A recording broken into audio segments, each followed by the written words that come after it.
Monsieur le Président, Monsieur le rapporteur, chers collègues, nous pouvons nous réjouir de voir se tenir dans cet hémicycle un débat sur la nécessité de mettre fin à la culpabilisation des victimes de violences. Parce que oui, aujourd'hui, il est temps, la honte doit changer de camp. Je te crois, tu n'y es pour rien, c'est lui le coupable, merci de ta confiance, je peux t'aider. Je te crois, tu n'y es pour rien, c'est lui le coupable, merci de ta confiance, je peux t'aider. Ces phrases comme des mantras sont là pour remettre un peu le monde à l'endroit. J'ai souvent entendu des critiques virulentes sur la première phrase, je te crois.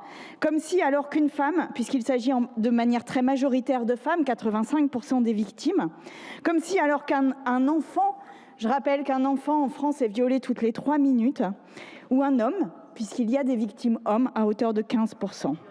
Comme si donc face à ces victimes, nous devions d'entrée être juges. Comme si cette phrase devait être interprétée au pied de la lettre, comme si cette phrase n'était pas juste une autre manière de dire « je prends très au sérieux ce que tu viens de me dire ». Quand une collègue arrive et vous dit « ma voiture vient d'être volée », votre premier réflexe n'est pas de lui dire « mais es-tu sûre ? Pourquoi as-tu acheté au fait une voiture rouge ? Pourquoi n'as-tu pas fermé à clé cette nuit ? Pourquoi ne l'as-tu pas bien sécurisée ? Pourquoi l'avoir garée là ? » Tout le monde répond dans ces cas-là « j'espère que ça va, je peux t'aider » et surtout personne, jamais, ne remet en doute sa parole.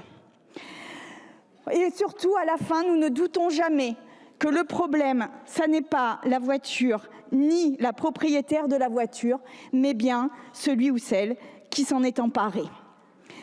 Après le procès Pélico, nous avons collectivement pensé avec naïveté que la société avait enfin compris que la responsabilité des violences ne pouvait jamais reposer sur les victimes. Le procès Depardieu, en cours, vient hélas nous prouver le contraire. Elle l'a bien cherché, elle a mal interprété, menteuse, vénale, hystérique, autant de mots qui, encore et encore, visent à salir les victimes, à les isoler, à les faire douter.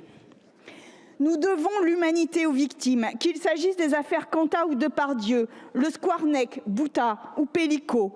Peu importe celui qui commet les faits, l'important est de faire fi de la surprise, de la colère que l'on peut ressentir, de l'amitié que l'on peut avoir ou des liens professionnels avec lui, quel qu'il soit, qui qu'il soit en situation de pouvoir ou qu'il soit proche, que ce soit une star ou un inconnu. Notre attention, nos précautions, notre protection se doit d'aller à la parole des victimes, si fragiles, si délicates, parfois si éphémères. Le patriarcat agit sur les victimes comme un éléphant agirait dans un magasin de porcelaine. Les porcelaines sont les victimes, il les écrase, les humilie, les offense, les efface. Nous avons tous et toutes un rôle quelque part à jouer pour contrer cela. En ce sens, cette proposition de résolution marque un premier pas en rappelant la responsabilité de la justice. Les classements sans suite à répétition, le manque d'information des victimes sur leurs droits, la répétition des témoignages nécessaires devant les juges et les policiers, les enquêtes psychologiques qui tournent trop souvent au procès de la personnalité des femmes. Tout cela doit faire l'objet d'études, de chiffres et surtout de réformes profondes. Il est intolérable que le nombre de partenaires d'une victime, ses pratiques sexuelles ou encore sa tenue vestimentaire le jour de l'agression soit encore pris en compte dans l'évaluation de sa crédibilité. Ces considérations archaïques doivent cesser.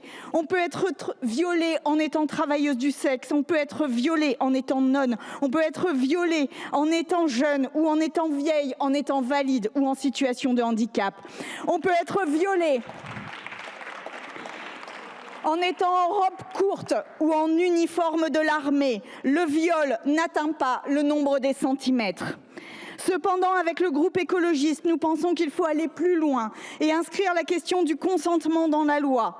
À ce titre, je salue le travail de mesdames Garin et Rioton, dont le texte va être étudié juste après.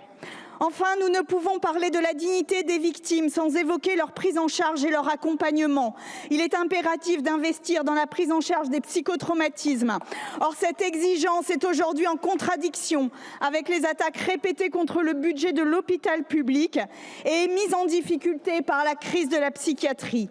Nous avons une responsabilité immense. Il faut un village pour élever un enfant, dit le proverbe.